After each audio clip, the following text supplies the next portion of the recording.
everyone. So for this next video, we have another conclusion question. So remember, for these types of problems, we always want to be thinking about the author's goals, their purpose in writing this piece, as well as what details we can pull out in order to form an effective conclusion that accurately sums up the entire passage. So let's take a look.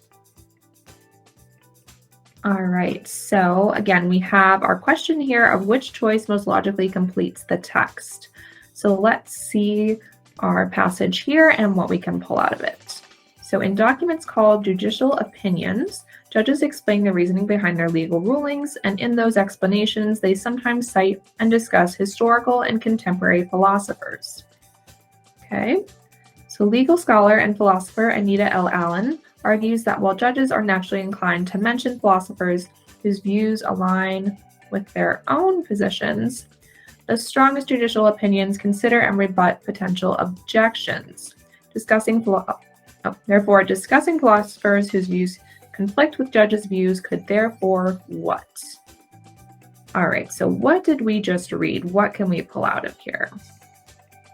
So we're thinking here about these documents called judicial opinions, and that the judges sometimes use them and use their reasonings with the support of historical and contemporary philosophers.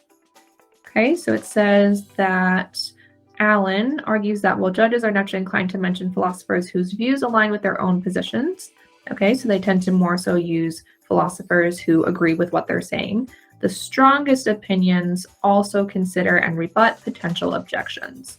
So they're using not just philosophers whose views support theirs, but also ones that contradict it so that they can rebut and argue against those potential objections. So therefore, when discussing philosophers whose views conflict with judges' views, could therefore what? Okay, so essentially they're asking, by using these conflicting, contradictory views, what does that accomplish? So let's see our choices here.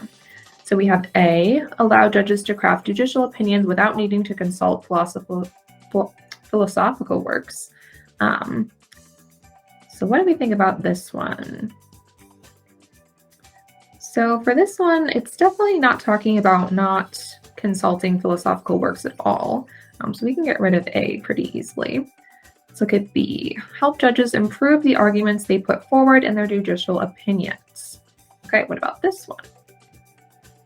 So this one seems pretty good to me. We're helping the judges improve their arguments, which is definitely what the passage is discussing. They put forward in their judicial opinions, which we know is the focus of the piece. So this one seems like a great option, but let's double check our last two. So C, make judicial opinions more comprehensible to readers without legal or philosophical training. All right, so for this one, while this maybe might be true, we don't really know because the passage doesn't support it. And since the passage doesn't support it, it can't be a great conclusion, so we can get rid of C. And then lastly, we have D, bring judicial opinions in line with views that are broadly held among philosophers. Okay. So this one, again, seems related to the topic, but isn't quite well supported enough for us to use it as a conclusion. So we can get rid of D, and then we're back to B, which is going to be our right answer.